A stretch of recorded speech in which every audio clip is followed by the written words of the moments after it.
ಅಮ್ಮ ದೇವರ ಇನ್ನೊಂದು ರೂಪನೇ ಅಮ್ಮ. ನಾವು ಮಲ್ಗಿದ್ವೋ ಎದ್ವೋ ತಿಂದ್ವೋ ಬಿಟ್ವೋ ಅಂತ ಕೇಳೋದು ಅಮ್ಮ. ಅವಳಿಗೇನ್ ಬೇಕು ಬಿಟ್ಟು ನಮಗೇನ್ ಬೇಕು ಮಾಡೋದು ಅಮ್ಮ. ನಾವ್ ಎಷ್ಟೇ ಕೋಪದಲ್ಲಿ ಮಾತಾಡಿದ್ರು ಸ್ವಲ್ಪನೂ ಕೋಪ ಇಲ್ಲದೆ ಮಾತಾಡೋದು ಅಮ್ಮ. ಏನಾಗ್ಬೇಕಂದ್ರೂ ಅಮ್ಮನೇ ಬೇಕು.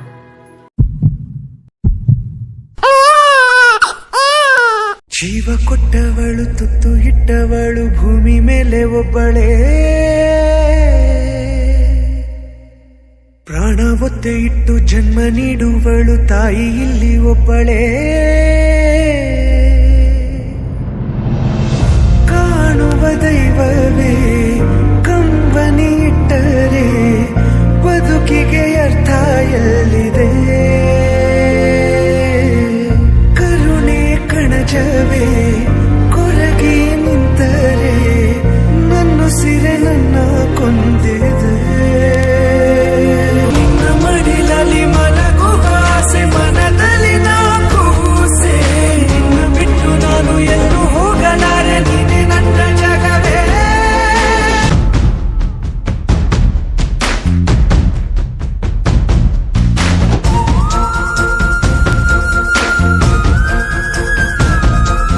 ಜೀವ ಕೊಟ್ಟವಳು ತುತ್ತು ಇಟ್ಟವಳು ಭೂಮಿ ಮೇಲೆ ಒಬ್ಬಳೇ, ಪ್ರಾಣ ಒತ್ತೆ ಇಟ್ಟು ಜನ್ಮ ನೀಡುವಳು ತಾಯಿ ಇಲ್ಲಿ ಒಬ್ಬಳೇ.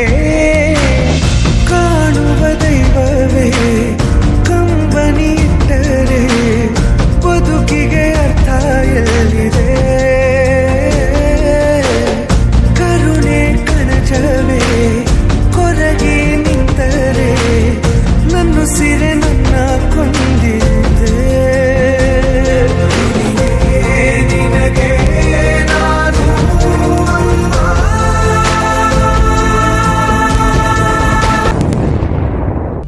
ಈ ಪ್ರಪಂಚದಲ್ಲಿ ಎಲ್ಲಾ ಮಕ್ಕಳು ಕೇಳೋ ಕೆಲವು ಪ್ರಶ್ನೆಗಳಿರುತ್ತೆ. ನೀವು ಈ ಪ್ರಶ್ನೆಗಳನ್ನ ಕೇಳಿರ್ತೀರ. ಅಮ್ಮ ಸಾಕ್ಸ್ ಅಲ್ಲಿ, ಸೋಪ್ ಅಲ್ಲಿ, ಟವಲ್ ಇಲ್ಲ, ಟವಲ್ ಇಲ್ಲಿ, ವಾಚ್ ನೋಡ್ದ್ಯಾ, ನನ್ ಚಾರ್ಜರು, ಹೆಡ್ಫೋನ್ಸ್ ಅಲ್ಲಮ್ಮ. ಅಯ್ಯೋ, ಈ ತರ ನೂರಾರು ಪ್ರಶ್ನೆಗಳನ್ನ ನಮ್ಮ ಅಮ್ಮನ ಹತ್ರ ಕೇಳಿರ್ತೀವಿ. ಆದ್ರೆ ನಮ್ಮ ಅಪ್ಪನ ಹತ್ರ ನಾವು ಕೇಳೋದು ಒಂದೇ ಪ್ರಶ್ನೆ, ಅಪ್ಪ ಅಮ್ಮ ಎಲ್ಲಿ?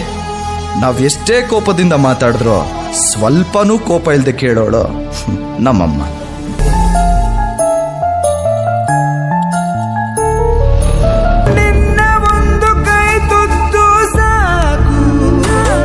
ಈ ಜನ್ಮ ಪೂರ್ತಿ ಉಪವಾಸ ಇರುವೆನು, ನಿನ್ನ ಒಂದು ಅಪ್ಪುಗೆಯೂ ಸಾಕು.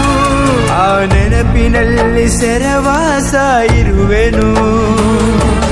ನೀನೆ ನನ್ನ ಲೋಕವು, ನೀನೆ ನನ್ನ ಜೀವವು, ನೀನೆ ನನಗೆ ಎಲ್ಲವೂ ಅಮ್ಮ.